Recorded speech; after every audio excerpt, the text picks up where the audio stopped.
Morning. Today, let's make some pet perfume that repels pests. My pit bull puppy, she's 9 months old, and she has fleas for the first time.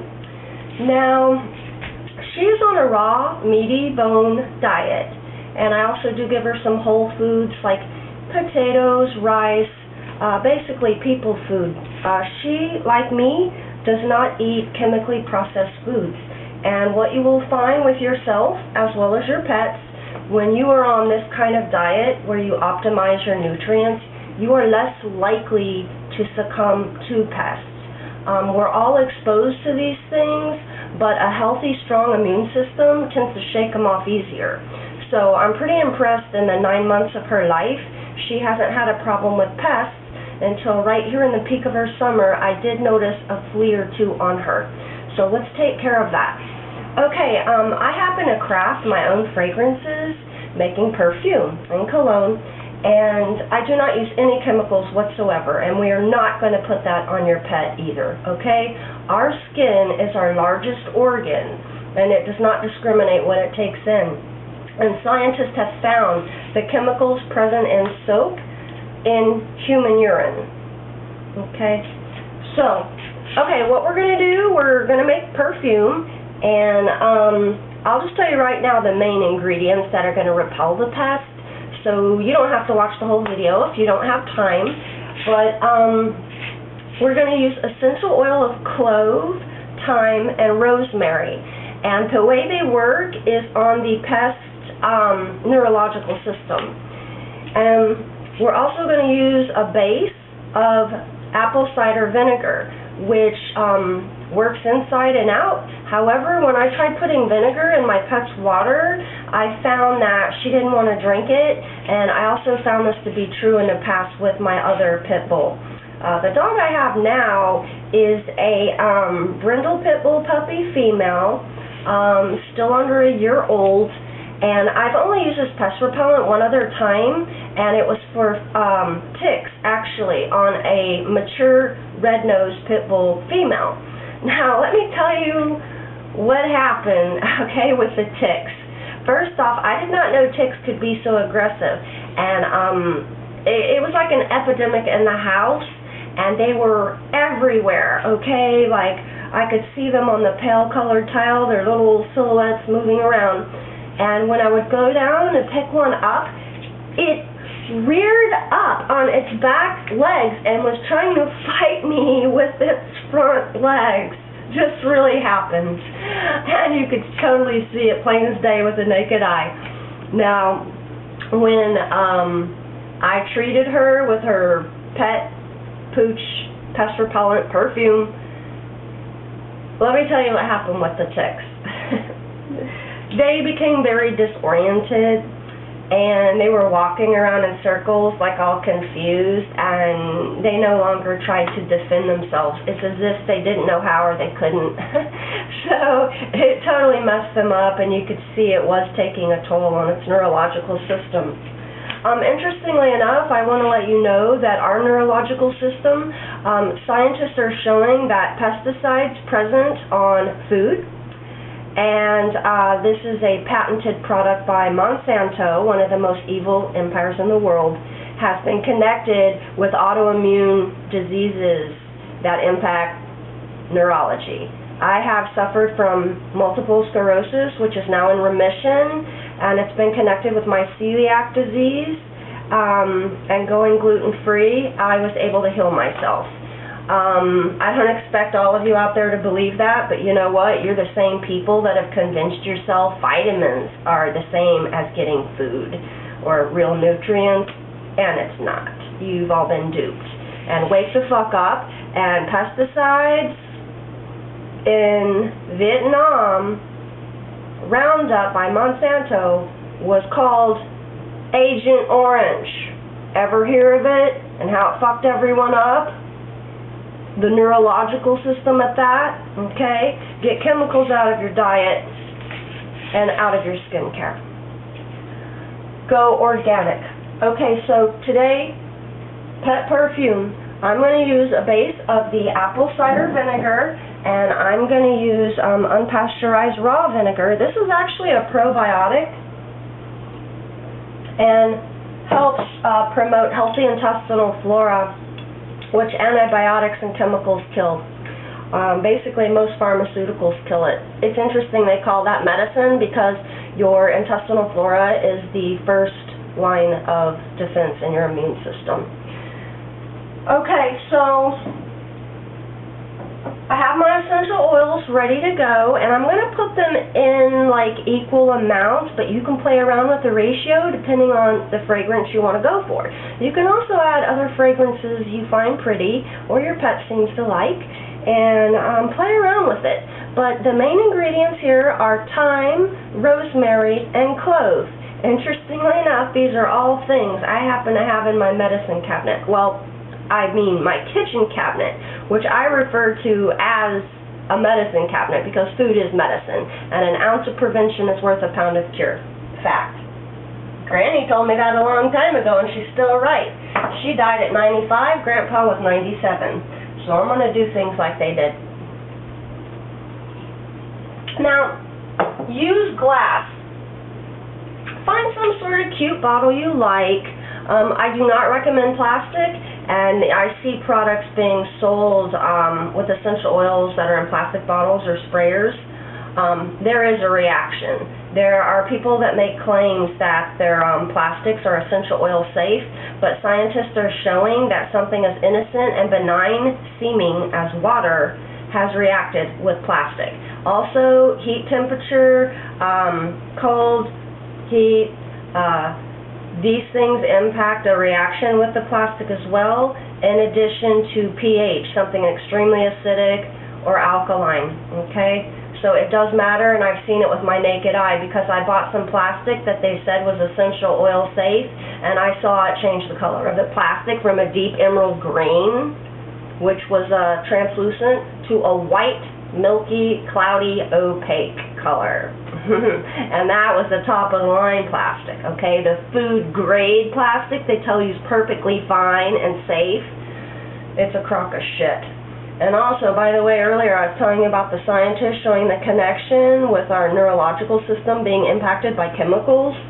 Mainstream science is not embracing this, and they won't, because they're in bed with Big Pharma and the FDA and all of that. Yes, they are. One of the largest pharmaceutical companies in the country owns most of the TV stations. It's becoming like one world TV, and that's very scary when you know you're going to have one or two entities advertising what you can and can't see, and they are your sensor, your personal sensor.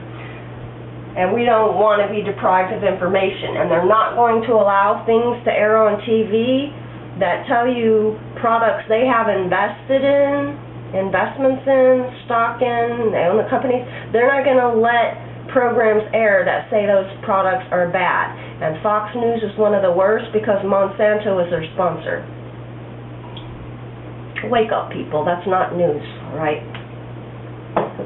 So, how to apply this to your pet? Again, it would be so easy to do a spray bottle, but I have seen even with like a weak dilution of essential oils in plastic that it etched away up the plastic because I had put it in a water base, and where the essential oils had floated, all of the plastic was kind of melting there, okay? So, plastic, and what we're going to do is I just put it on a rag or my hands and go all over her, okay? Also, this essential oil blend we're making, you can put it in a shampoo. And I highly recommend a natural, all-natural soap. I like to use Dr. Bronner's, and the ingredients in there are all even safe to eat. Yeah, I know. But it's very powerful. Don't underestimate it. I found it to be a little too cleansing for my skin, and you need to dilute it down. And it's so powerful, it ate the paint off of an antique lunch pail I have and on my stove range. So, yeah, and also, okay, the essential oils, okay, they're very powerful, and some need to be diluted before you can apply them to skin. but lavender is one of the safe ones you can put on pure in its unadulterated state safely, even on a newborn baby. However, it will react with the plastic like I told you, and I've seen it eat the varnish off of a table. So when you're mixing your essential oils, please, like, go to like a glass tabletop if you have it, or do it over like a plate. Because when the lavender dropped on the table, it was just there for a moment, and when I went like that with my hand, the varnish was gone. There was a dot there. And that's a table I refinished myself, and I was like, oh no. So just letting you know, even lavender will do it. So don't act like these essential oils are all bad or something because you have to dilute some down, okay? And lavender is safe to eat as well. It's also a natural antibiotic, and it is a antiviral, antifungal, and antibacterial. So basically, lavender will keep in check basically all pathogens that want to attack your body, okay? And I had a cat once dying from an infection who needed an antibiotic after being attacked by a possum. Saved his life like that. Lavender. Every medicine cabinet should have it. I'll give you a look at some of my perfume bottles, and you can have fun with collecting all kinds of little things. You can even just put this in a straight-up mason jar, okay? You don't have to fill it up real big or whatever, and it's okay if there's just, you know, some in the bottom. And if you decide to use a water base, you know, just stir first, you know, shake, shake, shake, and make sure the oils are dispensed evenly throughout. I avoid using things in my fragrance like rubbing alcohol, which is isopropyl alcohol. That's a petroleum product. Please don't put that on your skin, okay? You can keep saying it's fine if you want, and I'm just going to say natural selection, okay? I like to use a grain alcohol. You can use vodka, well, any grain alcohol, but 190 proof Everclear I found to be the most powerful for blending essential oils perfectly with no hint of any of them floating on the surface, because 151 proof is not quite enough, and 90 proof, again, and you'll see it try to mix the essential oils, but it won't be perfect, but that's okay. That's what shaking's for, right? I have a pretty decent collection of essential oils as well. This isn't all of them. I have a lot of them in the refrigerator, but I only practice holistic and natural medicine. I've actually found it to be the most effective in my life. And by the way, results speak for themselves, okay? You really don't have to resort to nasty chemicals and what have you. And back in the day, before all these weird chemicals, they actually used sandalwood in surgery rooms as a protective essential oil to keep the naughty stuff in check. And then along came their nasty chemicals. Oh, what I want to say about using the apple cider vinegar as a base in your perfumes or fragrances as a human being. You might think, what? She's using vinegar in her perfume? Yeah, that's right, but apple cider vinegar. Here's why. First off, it has a natural solvent quality like some of the alcohol, okay? But when this dries, because I will use it as a deodorant and do like a splash, you know, you will not smell the vinegar at all, but the apple fragrance is going to surface, and you will smell it. And in perfume crafting, we call fragrances notes, like in music and a composition. And the top note will be the first thing you smell in a fragrance, but it will die off fast. And the top note will be revealed by the most fluid, liquidy-like essential oils that evaporate quickly, and the heavier, more viscous ones that are thicker dry slower and therefore stay longer, and they tend to be called base notes. And then there's heart notes that are in the middle and bridge the two. So what happens when you try a fragrance on, you might see that it's going to smell different when you first put it on than later on. So before you decide on a fragrance, you might want to put it on, wear it out of the store or something, and then see how you feel about it. But I really recommend you make your own, okay? And most of these fragrances are synthetic on the market. Very, very precious few use true natural essential oils, and the ones that do are very expensive and costly. So this is how I do it, and most people have never actually smelled real rose or this vanilla fragrance that people are wearing, which I find wretched, is not natural vanilla. And I always thought I didn't like vanilla, the fragrance that is, until I smelled it in its true natural form. Same thing with coconut oil. You smell some of these tanning lotions, and that is a synthetic oil and a petroleum oil. Those are fake fragrances. Real coconut oil does not smell like that. In fact, it's way more subtle and softer. So if some of you are being offended by these fragrances, this is why. Your nose knows. And there are people who cannot wear regular perfumes and colognes, but have found that they can with essential oils. And I got into this because the other fragrances were starting to make me sneeze and everything and make my eyes water. And it would happen every time I was either using the soap, the shampoo, or whatever. And so, I've always loved smell goods. So this was wonderful to find this alternative, and I've used it ever since. And it opened up a world of old school alchemy, apothecary, and basically natural medicine. I've been called a kitchen witch by someone who's a Wiccan, and was so impressed when they saw how I live my life and my kitchen cabinet. And I've been called this a number of times now, where people think I'm into witchcraft. And by the way, I'm atheist, and I don't believe in a bunch of weird hocus pocus shit at all.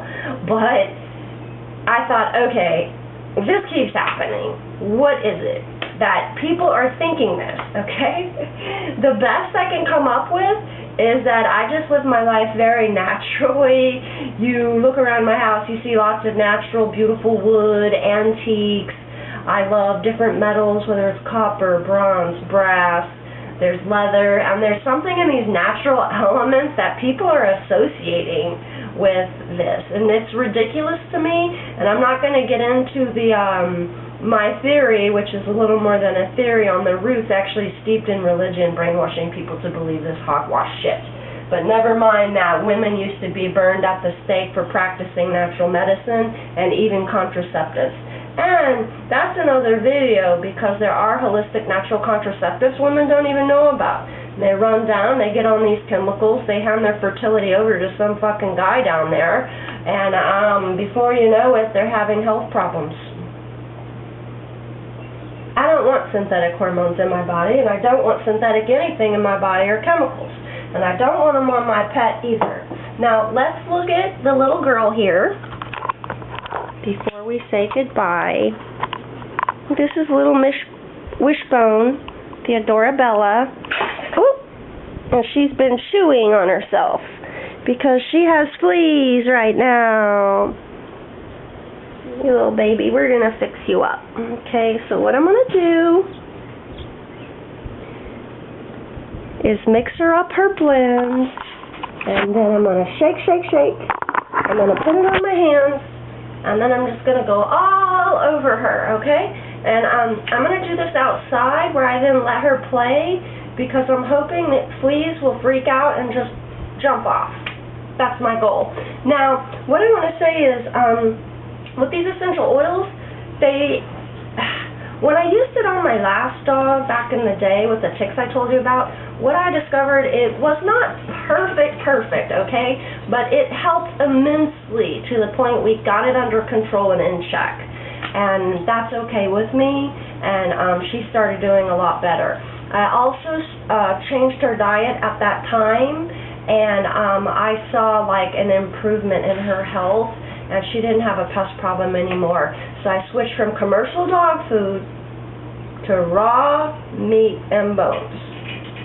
Okay, your dog has a natural disposition and a biological evolutional programming for this, and their ancestors, the wolf, you think they would prefer this commercial shit? Like, or even your dog. If you don't believe me, I mean, like, your dog knows what it would prefer. You know, you could do a simple test and just put down the commercial food versus some raw meat, and what do you think your dog's going to prefer? Okay? But yeah, you know, they'll eat about anything, of course, but when given the choice, I know what they want. Okay, thanks for watching, and I'm going to pick out a pretty bottle for her. However, I am going to mix it up in this little beaker I have, because it's really easy with this flared, open flanged kind of wide mouth here to put the essential oils in, versus something like this. This is one of my smallest perfume bottles, okay? Actually, no, I'll end on the note on showing you my true smallest one. And, well, they're small in different ways, but I found this one in a junkyard. I like to go to junkyards. I make stuff with things I collect there. This was actually in a car, and I don't know if you can see it, but it has an embossed Chinese or some sort of Asian symbol. I don't know the language, if it's Japanese, Korean, or what. But this is so pretty. It's got a little cork top I found for it. And this is a lovely way to display your fragrances. Also, store your essential oils out of direct light. If you can put them in the dark or a cool place, even better. And for ones that you don't use frequently, and you need to store them a long time, go ahead and put them in the refrigerator. I have had some in there for like literally 15 years now, if you can believe that. Because let me tell you, a little tiny bit of this goes a long way for a lot of these. And some of them I just don't use a lot, and I keep them on hand in case I need them. It's like medicine, you know? And this will store them really well. Okay, thank you again, and please write in with your own experience with pests, your pet, let's say synthetics versus natural. I do want to warn you, when I used a pest repellent on the pit bull I told you about before, who was mature, she almost died, and the brand is spot on. And I found out that there are pets who have died from that. And I saw a huge, dramatic, she became very sick as soon as I used it on her. And I thought, could it be that stuff? And, oh yeah, sure, it got the pests off, but it nearly killed her too, okay? Please consider these natural alternatives. Also, in your garden, you can plant like the rosemary, the thyme, and you can plant it in an area you're going to be hanging out or something, and it will help repel pests. And I met a woman, she's a yogini, she's a yoga instructor, but she was out of Texas, and they had a horse ranch there, and she told me to keep the pests in check naturally along the entire perimeter of the ranch. They planted alternating garlic, mint, garlic, mint, garlic, mint. She said that made a huge difference in what she saw on the horses. And again, it wasn't absolutely 100% perfect, but it was a huge difference without having to use chemicals, and it got it in check to a controllable manner. Okay? So don't take my word for it. Look into it yourself and try it out, most importantly, okay? Results speak for themselves, and you'll be able to make up your mind if this is for you or not. But your pet will thank you, and I thank you too for watching this and considering going holistic.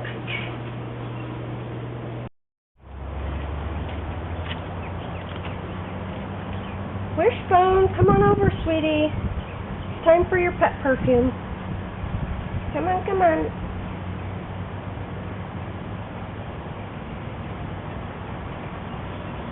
Mm.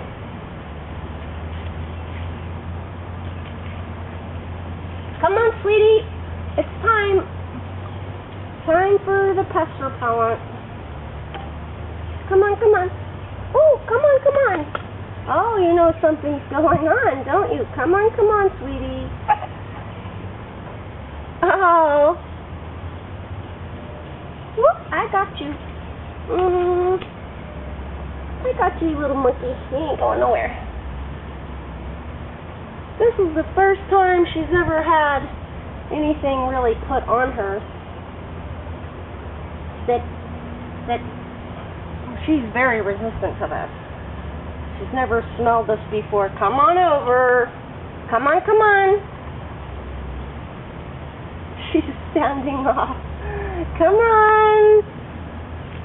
I'll get you. I'll get you, you little pretty. We gotta get these fleas off you. You're itching. You're even crying out. You showed a little spot. You made a sore. Okay. Just a little more. Not going anywhere. Normally she's not this resistant for anything. This is a blend of thyme, rosemary, and clove and apple cider vinegar as a natural pest repellent for fleas, but it'll also work on ticks. Every ingredient in it has a repellent quality, and this blend works on the neurological system of the pest. Alright, you're good, honey. You go play and let those little fleas jump right off.